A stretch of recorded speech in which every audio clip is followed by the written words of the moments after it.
ஓர் ஒலிக்கு ஓர் எழுத்து என உருவான நிலையை எவ்வாறு அழைப்பர்? ஒலி எழுத்து நிலை. எப்போது தமிழ் எழுத்துக்கள் நிலையான வடிவத்தை பெற்று உள்ளன?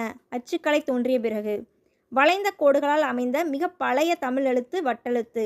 இக்காலத்தில் எழுதப்படும் தமிழ் எழுத்துக்களின் பழைய வரி வடிவம் தமிழ் எழுத்து.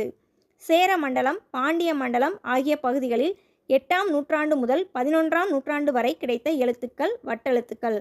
முதலாம் ராஜராஜ சோழனின் ஆட்சி காலமான 11ஆம் நூற்றாண்டுக்கு பிறகு கிடைக்கும் கல்வெட்டுகளில் காணப்படும் எழுத்துக்கள் பழைய தமிழ் எழுத்துக்கள். கடைச்சங்க காலத்தில் தமிழகத்தில் எழுதப்பட்ட எழுத்துக்கள் எவ்வாறு அழைக்கப்பட்டன? கண்ணெழுத்துக்கள். கண்ணெழுத்து படுத்த எண்ணு பல்பொதி என்ற தொடர் இடம்பெற்றுள்ள நூல் சிலப்பதிகாரம். தமிழ் மொழியை எழுத இருவகை எழுத்துக்கள் வழக்கில் இருந்தன என்பதை அறிய உதவும் சான்று அரச்சலூர் கல்வெட்டு. தமிழ் எழுத்தும் வட்டெழுத்தும் கலந்து எழுதப்பட்ட கல்வெட்டு அரச்சலூர் கல்வெட்டு. பொருள்களின் தன்மைக்கு ஏற்ப எழுத்துக்களை எதில் எழுதினார்?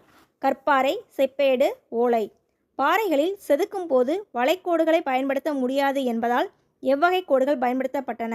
நேர்கோடுகள். ஓலைகளில் நேர்கோடுகளையும் புள்ளிகளையும் எழுதுவது கடினம் என்பதால் எவ்வகை கோடுகள் அதிகம் பயன்படுத்தினர்? வளைக்கோடுகள். எழுத்துக்களை அழகுபடுத்துவதற்காக அவற்றின் மேற்பகுதியில் டேஸ் இடப்பட்டது. குறுக்கு கோடு. தமிழ் எழுத்துக்களின் மிக பெரும் சீர்திருத்தத்தை செய்தவர் வீரமாமுனிவர். எழுத்து சீர்திருத்தம் செய்த மற்றொரு நபர் தந்தை பெரியார். கணினி பயன்பாட்டிற்கு ஏற்ற மொழியாக விளங்குவது தமிழ் மொழி. தமிழ் எழுத்துக்கள் இப்போதுள்ள நிலையான வடிவத்தை பெற டேஸ் காரணமாக அமைந்தது. அச்சுக்கலை.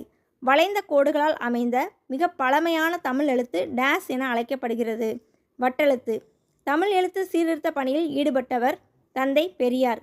கடைச்சங்க காலத்தில் எழுதப்பட்ட தமிழ் எழுத்துக்கள் டேஸ் என அழைக்கப்பட்டன. கண்ணெழுத்துக்கள். எழுத்துக்களில் புள்ளிகளால் ஏற்படும் குழப்பங்களை களைந்தவர் வீரமாமுனிவர்.